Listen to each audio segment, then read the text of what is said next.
오늘 우리에게 허락하신 말씀의 제목은 하나님이 찾으시는 예배자라는 제목으로 은혜를 나눕니다.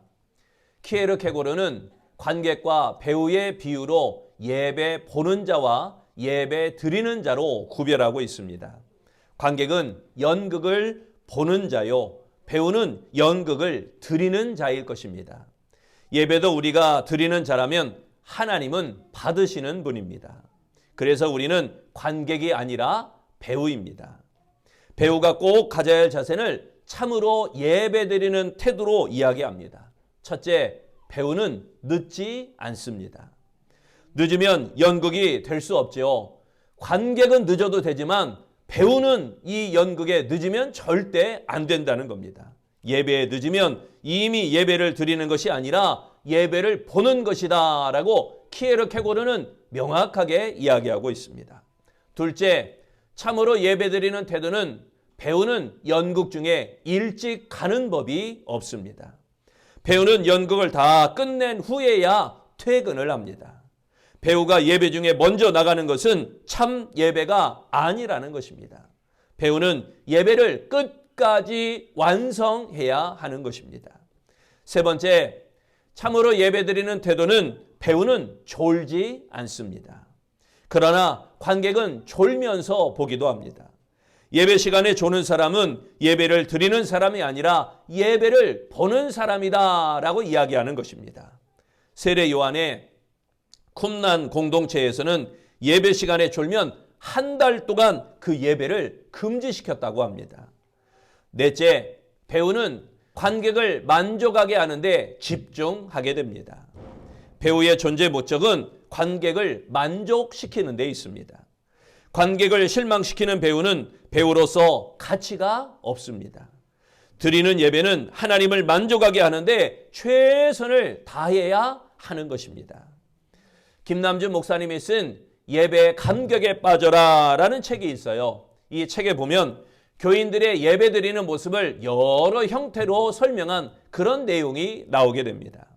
멀거니 강단을 응시하는 딴 생각파. 그러니까 보기는 하지만 생각은 이미 다른 데가 있다는 겁니다. 주보에 밑줄 긋고 교정까지 보는 밑줄파가 있어요. 주보를 받아보시면 어디 오타 없는가 보고 어디 내 이름 빠졌는가 보는 밑줄파가 있다는 것입니다. 그리고 예배를 시작하면 졸기 시작하는 수면파입니다. 주님은 사랑하는 자에게 뭘 주셔요? 잘하시네요. 주님을 사랑하는 자에게 잠을 주시기 때문에 주님 품에 안겨서 편안히 잠을 자는 수면파가 있다는 것입니다. 수시로 시계를 들여보는 시간 절약파가 있습니다. 예배 마치고 어딜 갈 일이 이렇게 바쁘신지 예배 중에도 시간을 여러 번 쳐다보는 시간 절약파가 있습니다. 그리고 옆 사람과 글로 대화하는 쪽지파가 있습니다. 예배 중에 말로는 못하고 뭐라고 적어서 옆 사람 보여주고 뭐라고 보여줘서 옆 사람 보여주는 쪽지파가 있다는 것입니다. 또는 예배 후에 원례회를 준비하는 회의파가 있습니다. 회장님이나 회계님은 아마 우리 회비 어떻게 됐는가, 다음에 안건은 무엇인가 이 생각에 빠져가지고 회의 준비하는 예배 중에 회의 준비하는 회의파가 있다는 겁니다. 또는 예배 시간에 성경 읽기로 시간을 때우는 독서파도 있대요. 설교에 집중하지 않고 성경만 쳐다보면서 말씀만 주구장창 읽는 독서파가 있다는 겁니다. 또한 주위에 있는 아이들에게 눈을 맞추고 아이에게 집중하는 유머파도 있다고 합니다. 설교 꼬투리 잡기 위해서 혈안이 되어 있는 시험 채점파도 있대요. 우리 목사가 또 딴소리 하지 않나, 엉뚱한 소리 하지 않나, 틀린 소리 하지 않나 하는 시험 채점파도 있답니다. 처음부터 끝까지 팔짱을 낀 채 예배를 구경하는 관람객파도 있다고 합니다. 아무튼 이런 천태만상의 예배 형태가 있다라고 이 예배의 감격에 빠져라라는 책에 이야기하고 있습니다. 하지만 여러 예배 태도는 우리가 예배 드리는 것이 아니라 예배를 어찌면 견디고 있는 것 아니겠습니까? 예배가 끝나기만을 기다리고 있는 것입니다. 예배를 드리고 계십니까? 아니면 예배가 끝나기만을 견디고 계십니까? 하나님께서는 종교적 의무로 드리는 형식적인 예배를 받으시지 않으십니다. 그러한 자세로 드리는 예배에 성령께서도 역사함이 없을 것입니다. 오히려 하나님은 그런 자세로 예배하는 사람들을 책망하십니다. 그 말씀이 이사야서 1장 12절과 13절 말씀입니다. 너희가 내 앞에 보이러 오니 그것을 누가 너희에게 요구하였느뇨? 내 마당에 마당만 밟을 뿐이라.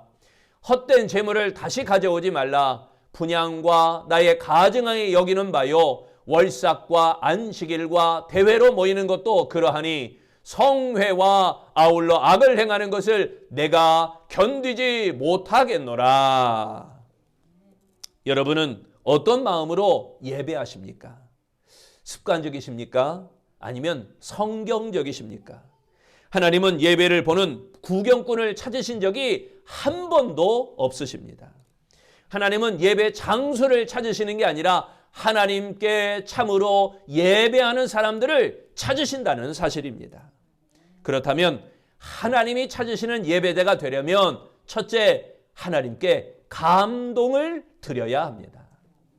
한 부부가 예배를 드리고 돌아가면서 주고받은 이야기입니다.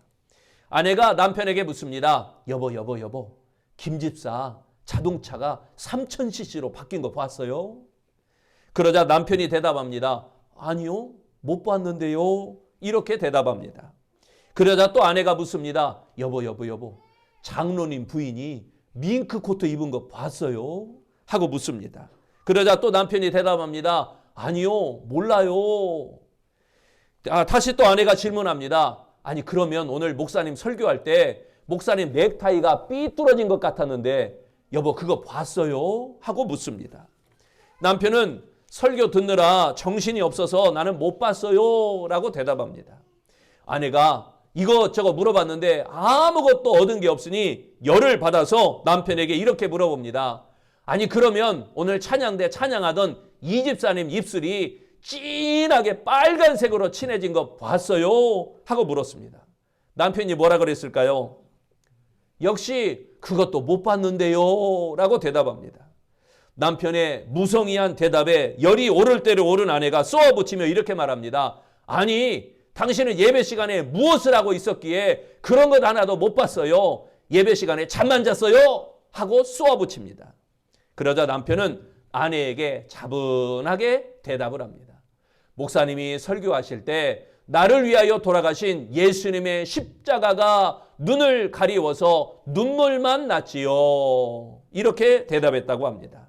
아내는 예배를 보았으나 남편은 예배를 드린 것입니다. 예배는 보는 것입니까? 아니면 드리는 것입니까? 예배하는 그리스도인에게 유명한 말이지요. 예배는 보는 것이 아니라 드리는 것입니다. 알기는 잘 압니다. 물론 예배 시간에 말씀을 전하는 목사가 보이고 찬양을 인도하는 찬양 인도자가 보이고 앞에 앉아있는 사람의 머리 스타일이 보이기도 하고 누가 앉아있는 옷 모양이 보이기도 합니다. 때로는 목사가 넥타이가 삐뚤어졌는지 이것도 보이고 또는 앞에 사람이 주여 은혜 받아서 아멘 아멘 뒤에서 볼 때는 아멘이었는데 알고 보니까 조는 사람 그 사람이 보이기도 합니다. 그러나 눈에 보이는 것들에 집중하면 예배에 결코 성공할 수 없습니다. 예배에 성공하는 가장 중요한 비결은 드리는 것에 초점을 맞추어야 한다는 것입니다. 왜냐하면 예배는 최상의 존재인 하나님께 최상의 가치를 드리는 행위이기 때문인 것입니다. 그러므로 예배를 통하여 하나님을 만나야 하며 예배를 통하여 하나님께 감동을 드려야 하는 것입니다. 창세기 4장에 보면 하나님은 가인의 제사는 거절하시고 아벨의 제사는 받으셨습니다. 가인은 땅의 소산으로 제사를 드렸고 아벨은 짐승의 새끼로 제사를 드렸습니다. 그럼 하나님은 이 가인의 제사, 그러니까 가인의 제사 땅의 소산을 거부하시고 아벨의 제사 육식 짐승의 새끼를 드렸으니 하나님은 육식을 좋아하시는 하나님이신가? 그에 관한 대답이 히브리서 11장 4절에 나오게 됩니다. 믿음으로 아벨은 가인보다 더 나은 제사를 하나님께 드림으로 의로운 자라 하시는 증거를 얻었으니 하나님이 그 예물에 대하여 증언하심이라. 그가 죽었으나 그 믿음으로써 지금도 말하느니라. 아멘. 우리는 여기서 중요한 두 단어를 발견하게 됩니다. 믿음으로, 드림으로. 성경은 아벨의 제사를 보았다 하고 하지 않고 믿음으로 제사를 드렸다라고 말씀하고 있습니다. 이것이 바로 아벨과 가인의 차이점인 것입니다. 가인과 달리 아벨은 믿음을 가지고 하나님께 감동을 드림으로 하나님께서 그의 제사를 기쁘게 받으셨던 것입니다. 그러기에 예배를 드리는 자, 예배를 보는 자가 되지 말고 예배를 드리는 자, 아벨처럼 예배를 드리는 자가 되시기를 바랍니다. 환경이나 분위기나 옆 사람에게 관심을 갖기보다는 어떻게 하면 하나님이 기뻐하시는 예배를 통해 하나님께 감동을 드릴까, 여기에 관심을 가짐으로 하나님께서 참으로 예배하는 자들을 찾으시는 것처럼 우리도 하나님께 참 예배를 드리는 아름다운 성도가 되시기를 축원합니다. 두 번째, 하나님이 찾으시는 예배자는 영과 진리로 드려야 됩니다. 그랜트 시걸이 지은 세계 최고의 부자 록펠러라고 하는 책이 있습니다. 이 책에 참된 예배가 어떤 것인지 실제적으로 적용한 그 부분이 나오게 됩니다. 워싱턴 포스트와 그리고 타임즈의 프리랜서로 활동한 저자 그랜트 시걸이 록펠러에게 다음과 같이 질문을 했다고 합니다. 록펠러 회장님, 지금까지 회장님은 오랫동안 세계 최고의 부자로 살고 계시는데 그렇게 성공하게 된 비결이 무엇입니까? 그러자 록펠러가 이렇게 대답합니다. 나는 부모님, 특히 어머니로부터 3가지 신앙유산을 받은 것이 비결이라고 생각합니다. 그러면서 록펠러는 자신이 받은 3가지 신앙유산을 설명하였습니다. 첫 번째 신앙유산은 11조 생활입니다. 그리고 두 번째는 교회 가면 맨 앞자리에 가서 예배를 드리는 것입니다. 맨 앞자리에 앉아야 목사님의 설교에 은혜를 받는다는 거죠. 세 번째는 교회를 다닐 때 교회 일에 순종하고 목사님의 마음을 아프지 않게 하지 말라는 어머니의 가르침 때문입니다. 라고 대답하였다고 합니다. 록펠러의 신앙유산의 핵심은 무엇이냐? 3가지를 다 모두 볼 때 참된 예배였습니다. 곧 하나님이 기뻐 받으시는 예배, 하나님과 교제하며 생명수를 마실 수 있는 예배, 그런 예배를 하나님께 드리는 것이었습니다. 하나님이 원하시는 참된 예배란 자기 생각과 편리성에 따라 예배하는 것이 아니라 성령과 진리의 말씀을 따라 예배에 참여하는 것, 그것이 바로 참된 예배라는 것입니다. 요한복음 4장을 통해서 예수님께서도 예배의 본질적인 요소로서 신령과 진정, 영과 진리로 드리는 예배를 말씀하고 있습니다. 그리고 이렇게 예배하는 자들을 하나님은 찾으신다라고 말씀하고 있습니다. 4장 23절, 아버지께 참되게 예배하는 자들은 영과 진리로 예배할 때가 오나니 곧 이때라. 아버지께서는 자기에게 이렇게 예배하는 자들을 찾으시느니라. 아멘. 여기에 영이라고 그랬죠. 이 영은 성령 안에서라는 뜻입니다. 성령으로 드리는 예배를 의미하고 있는 것입니다. 그 다음에 진리가 있어요. 진리로 예배하라라고 했습니다. 진리, 이 진리는 진리 안에서 예배하라라는 의미입니다. 즉 하나님께 드리는 참된 예배가 되려면 성령 안에서 그리고 진리 안에서 드려져야 한다라는 것입니다. 하나님께 드리는 참된 예배는 장소가 아니라 방식이 문제입니다. 어디서가 아니라 어떻게의 문제라는 것입니다. 그러므로 성령의 능력에 의해서 드리는 예배, 그 예배가 참된 예배라는 것입니다. 성령이 예배 가운데 역사하지 않으면 깨달음도 없게 됩니다. 그리고 성령이 예배 가운데 역사하지 않으면 치유도 없으며 진정한 참회와 사죄와 확신도 없다는 것입니다. 모습은 경건해도 결국은 형식을 추구하는 바리새인의 율법주의자들 바리새인의 예배가 될 수밖에 없다는 것입니다. 예배 속에서 성령이 우리 가운데 없다고 생각하면 이미 그 예배는 죽은 예배에 익숙해진 것입니다. 영과 진리로 드리는 참된 예배만이 험악한 세상 속에서 진정 믿음으로 싸워 이기겠다라고 하는 결단과 승리자의 모습으로 나아가게 되는 하나님의 은혜, 하나님의 참된 예배가 바로 세워지게 될 줄로 믿습니다. 세 번째, 하나님이 찾으시는 예배자는 삶과 연결되어져야 합니다. 어떤 사람이 퀘이커 교도들이 예배드리는 곳에 참여하게 되었습니다. 그런데 그곳에 예배라고 부를 만큼 순서도 내용도 제대로 되어 있지 않더라는 것입니다. 우리같이 예배 순서가 착착착 진행되는 것도 아니고 이것도 했다가 저것도 했다가 내용도 이랬다가 저랬다가 왔다 갔다 한다는 거예요. 이 모임이 끝이 나고 사람들이 흩어지는데 이상해서 물어보았습니다. 이것이 무슨 예배입니까? 전통 교회에서 우리가 드리는 예배의 모습과는 너무나 다른데 늘 이런 식으로 예배를 드립니까? 라고 물어봤습니다. 그랬더니 우리의 예배는 우리가 예배당 문을 나서는 순간부터 시작됩니다. 이렇게 대답하였다고 합니다. 즉 모여서 하나님의 말씀을 듣고 교회 문을 나서면서부터 실제적인 예배, 우리가 행함이 있는 믿음과 같이 행함이 있는 예배가 시작되어진다는 것입니다. 언제부터인가 예배를 교회 안에서만 드리는 것으로 생각하는 풍조가 생겼습니다. 그래서 교회 내에서의 모습과 세상에서의 삶의 태도가 완전히 다른 모습들을 보이게 되었다는 것입니다. 친구끼리 이야기를 합니다. 친구가 이야기하는데 그 안에 신앙 이야기가 들어갔어요. 오, 그래? 너 교회 다니냐? 하고 물어요. 오, 나 교회 다니지. 야, 내가 그래 이래봬도 모태신앙이야 하는데 반대쪽 친구도 그래요. 그래? 나도 교회 다닌다. 그러니까 두 사람이 친구인데 서로가 교회 다니지는 전혀 몰랐던 거예요.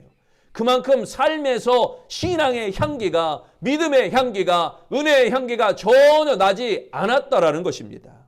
여러분, 여러분의 삶 가운데 이런 삶의 예배의 향기가 넘쳐나시기를 바랍니다. 예배와 삶은 별개라고 생각하는 이원론적인 모습은 진정한 예배의 태도가 아니라는 것입니다.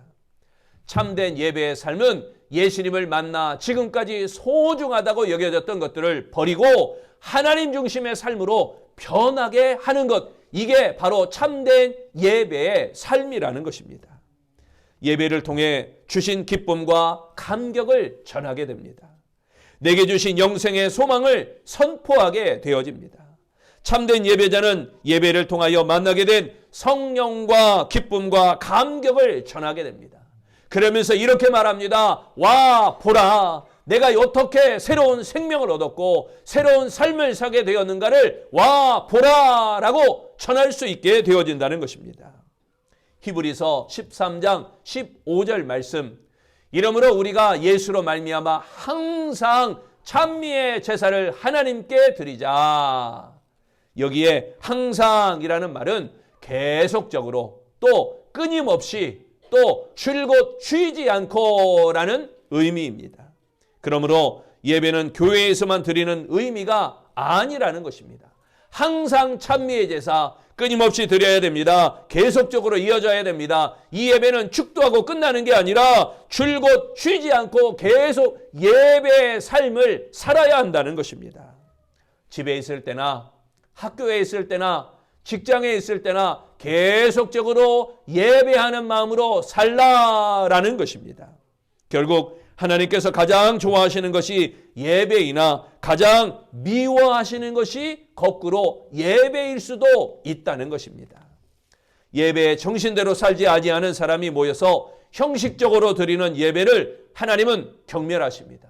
대표적으로 누가 그랬어요? 서두에 말씀드린 가인이 그랬습니다. 하나님의 초점은 예배드리는 사람이기 때문인 것입니다. 장소도 숫자도 상관없습니다. 여러분, 잘 산다라는 의미가 뭐죠? 저 집 잘 사는 집이야. 잘 사는 의미가 뭘까요? 돈이 부족한 사람은 돈 많은 사람이 잘 사는 것입니다.